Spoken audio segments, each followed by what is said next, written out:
All right, 2018 Cadillac XT5 with a 3.6.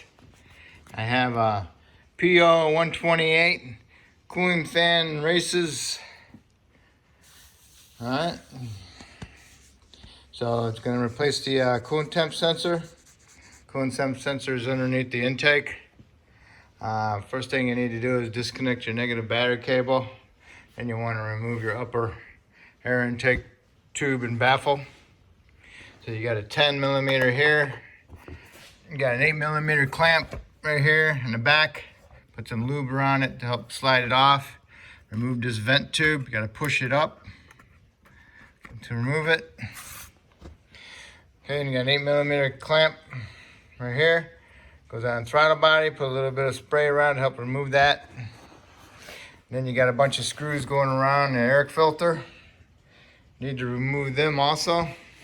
Disconnect your mass airflow sensor and disconnect it from here. Put some angle needle nose, pry it up off of there. Then you can pick up on this baffle assembly. It's got two push-in rubber grommets in the back. Get it all ready to come off and it'll come out. Be careful, there's another baffle right there, but it's not connected to anything. So you need to pick this up, get it out of there, and get it out of the way. There's those two grommets. Okay? Set that aside. Now you can look at your air filter, see if it's dirty, if it needs to be replaced, or what.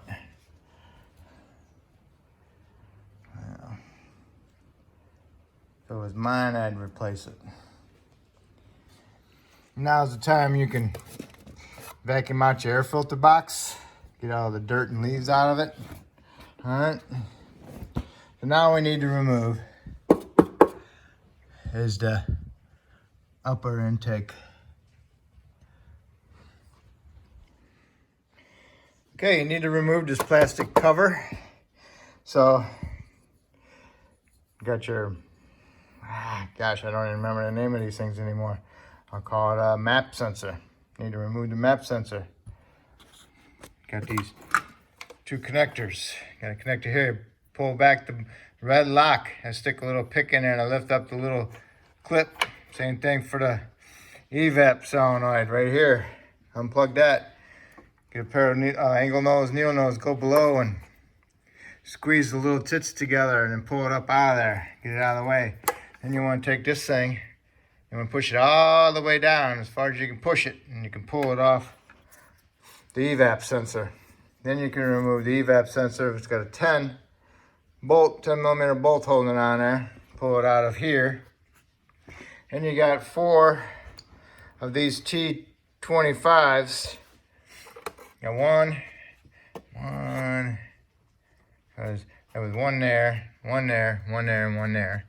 And then, don't forget you got to disconnect this clip here from this evap tube and pull it up out of there. And then you got two 10 millimeters in the back right here that go to this pipe right here, right here. So there's a bolt there and there's a bolt over here. Once you got them, then you can pull this up. You can pull that straight up. Here it is. It's got some insulation on it. Make sure you put that back in there. All right. Here we are. Now here's the intake. Alrighty. As far as I can tell, you got your bolts there, 4 of them there, 4 of them there. See if you got anything else in the front holding it. And you got a 10 there. And then you need to unplug the throttle body, which goes here. You got a lock, remove the lock, then you can push tab down. And then you got another retainer right here. Go up underneath with your needle nose, squeeze it together and pull it out.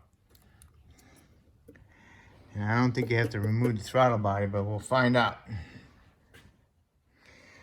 Okay, before you remove that 10, you might want to pull up your dipstick, get your dipstick out of there so you don't crack it.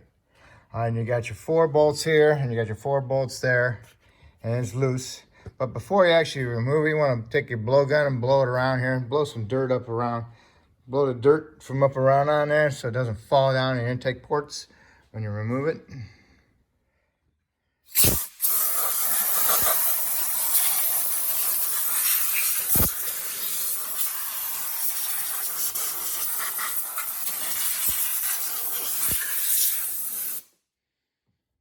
Okay.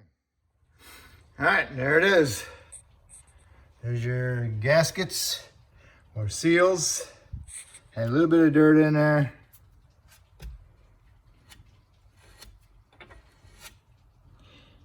All right, don't forget to get those. All right, replace your intake seals. And here we are. What's that? I got my food sitting there ready to go. All right, well, the sensor is right down there on that harness right here. So it's fun. All right, so get a vacuum that out so it doesn't disappear and fall on your intake ports.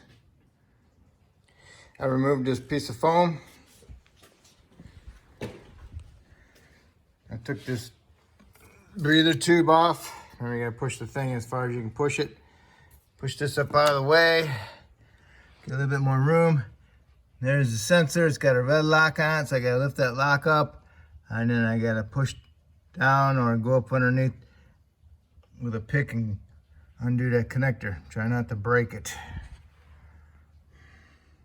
Some say you can just use a wrench to break it loose. I got one of these. It's a 15. It worked pretty good. This goes in there like that. Plus it got a little bit of a swivel on it. And I put a crescent wrench on here and broke it loose.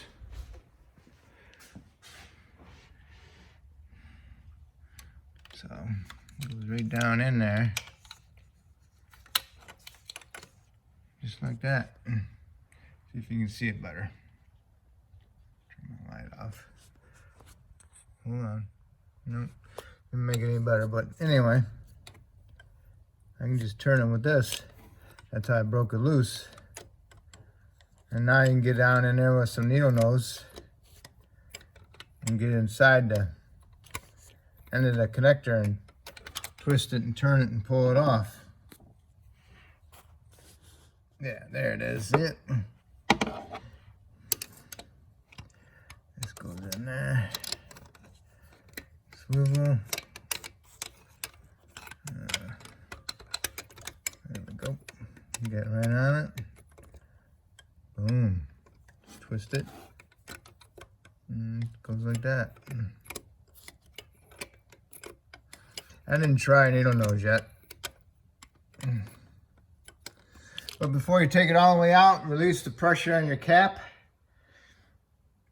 Okay, and then put the cap back on. And then have your new one ready to stick down in there when you pull the old one out. Okay, so you don't lose too much coolant. Okay, I replaced the sensor. Hold on. See if I can get a better picture. All right, anyway. There it is. I used my tool. Snap-on tool. This is the wrench. Okay. You could possibly bend a regular wrench to fit down in there, but you're never gonna get a regular straight end down there. What you can do is get a box end and bend it. But I used my tool, worked pretty good. I had to do it just a little bit at a time. I had to almost loosen it all the way up, and then I could use my needle nose. And make sure you look at the angle of it, because it's angling towards about right here underneath, so it's not going to be straight up and down, so it might make it harder to get it started. So I got mine started, and I ran it in my wrench, and then I tightened it up, and then I cleaned out the valley pretty good, and cleaned out where the connector goes inside there, where the terminals are. So now I can plug it in and clean up my intake surface and put on a new gasket and put some Seal Glide on there to allow it to slide in place properly without twisting the gasket, the seals, okay? Another thing that I did do was I stuck it down in there, and I got my flat blade screwdriver in there, and I held it with 2 hands, and I turned it like this so I could get it started, okay? I didn't push it down in there to bend the terminals. I just used it to guide it to turn it. Okay, because it's got to be at an angle, because you can't get straight at it, okay? So I just used that. That worked pretty good. Okay, you got the surface clean. There's your intake, got new seals in it. Now what you're gonna do is put it in here and drop it down. Be careful of this, doesn't get pitched underneath. Push that off the side. Get everything out of the way. Now we're ready to drop it in. Just another thing, you should probably blow some air through your ports. Blow out some dirt that might have fell in there. Okay, you got your intake on.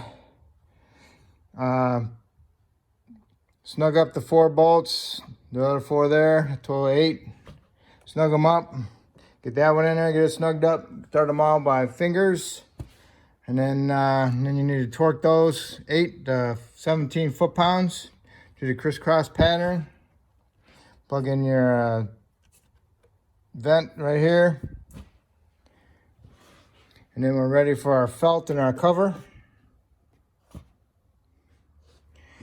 Okay, you got your cover on. Make sure it's down all the way. Make sure these pipes, brackets aren't in the way.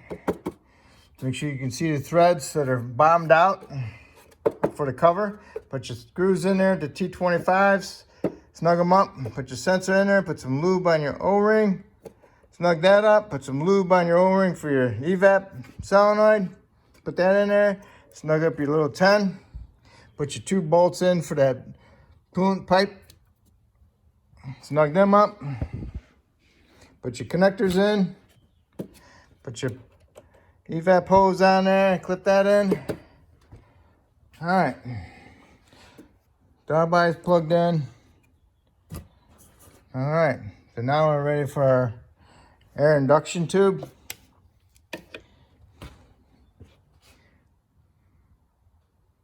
And air filter.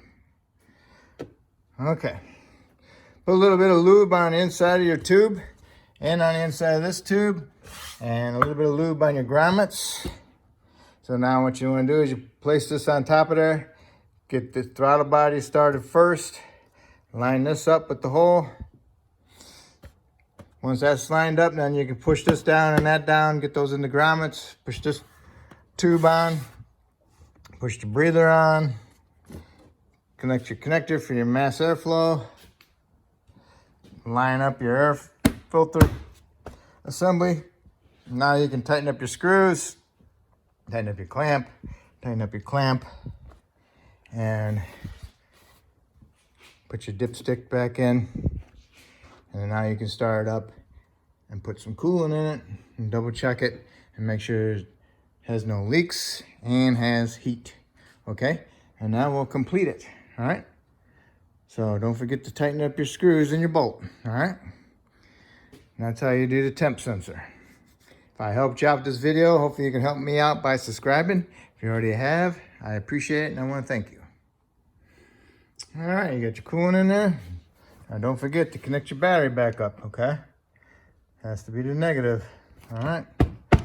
Okay. Good luck.